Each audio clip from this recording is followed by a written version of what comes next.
Man, disaster films make me feel a certain way. They get me hype.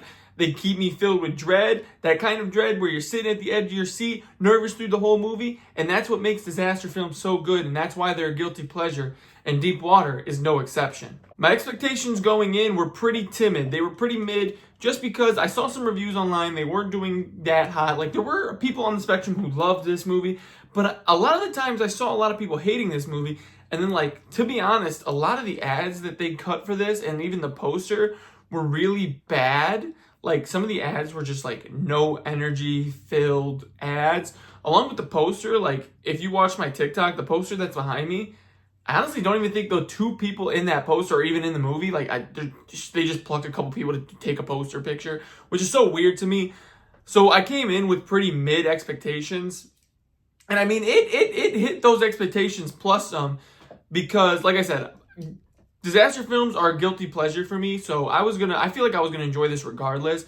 But this one does it so well to a great aspect where, you know, I'm already afraid of flying, and this didn't really help. But this film did something so good where they gave you characters from all walks of life. You have the assholes, you've got the nerds, you've got the kids, you've got the new family, you've got the pilots going through something. You have so many people with different experiences going on throughout this entire film that when they come together, it's quite an interesting take and quite an interesting story.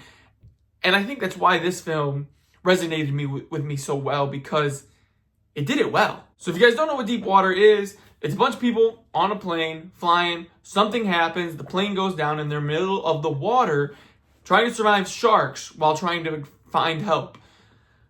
A basic disaster film, a common premise, but, you know, it's something that can be done so bad if not done right, and I think Deep Water killed it. So who is this movie for? People like me.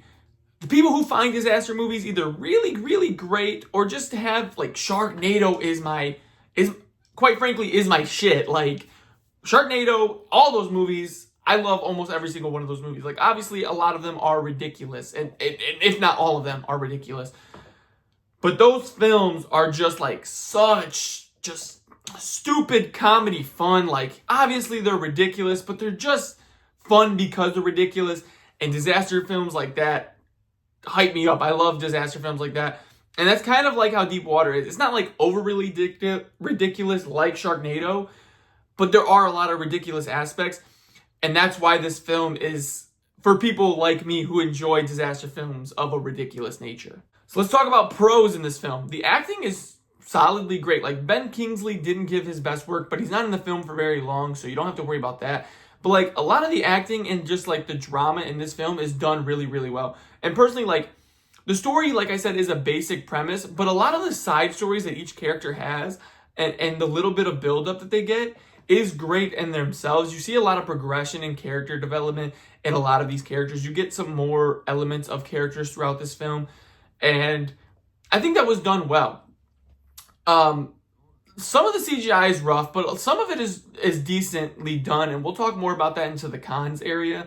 But, like, the acting and the story, like I said, story's basic premise, the acting is solid, and a lot of these side stories are great. So let's talk about cons. Now, my biggest pet peeve, and if you guys are new to the channel, I don't go into deep, you know, film types and aspects, and I don't, you know, take one little element of a movie and, like, this makes the movie terrible to me.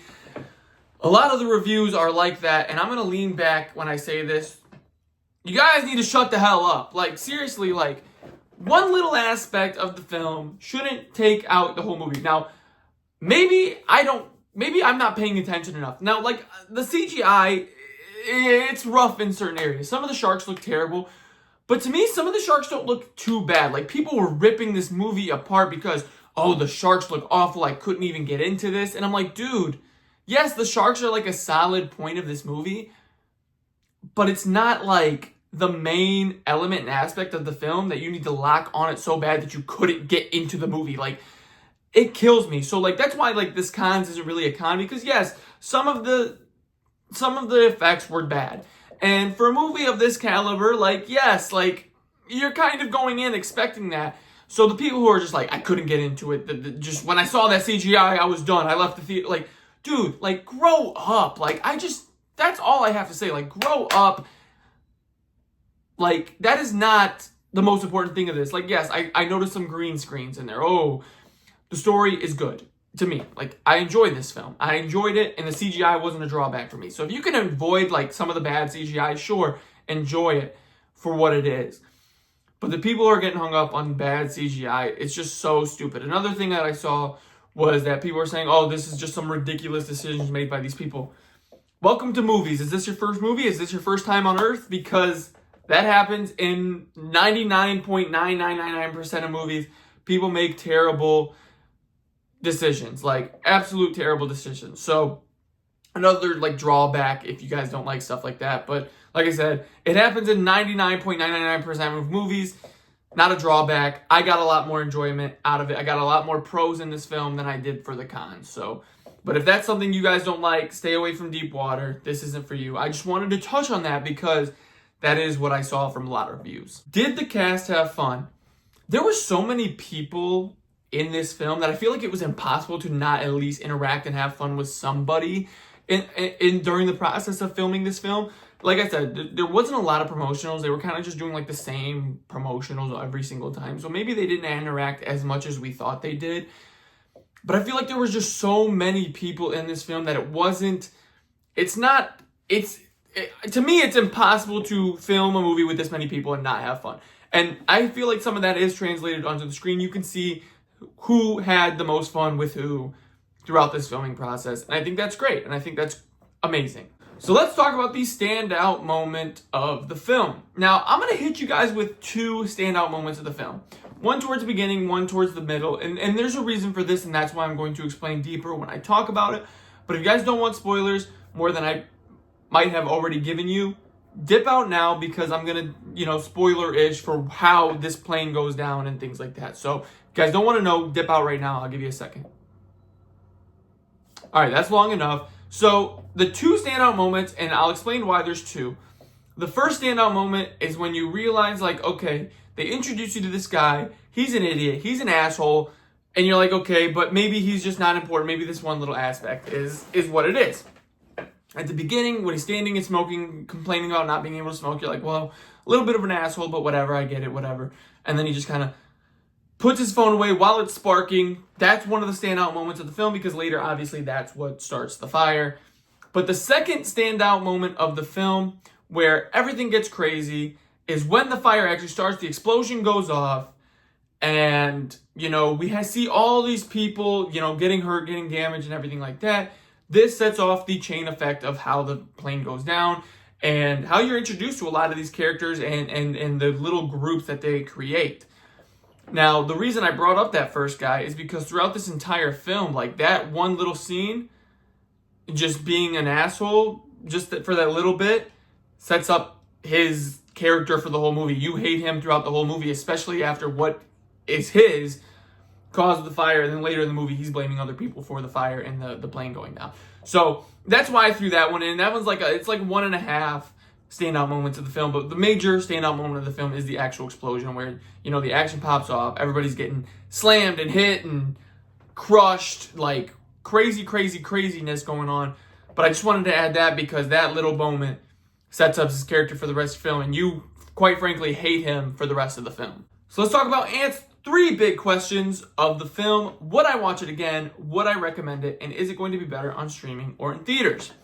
Now, I am going to say this, I will watch it again, but that is me because I've said this how many times, I have a guilty pleasure for disaster films, so I got a lot of enjoyment. This was a really fun film for me. I walked out of that, I don't want to say hype, but I had enjoyment. I had a lot of fun with that film, and that's great. So I would watch it again. And if you enjoy films like this, I recommend it. Even if you don't like disaster films, but you like shark films and water films or whatever, because those are a different type of film as well, recommend it.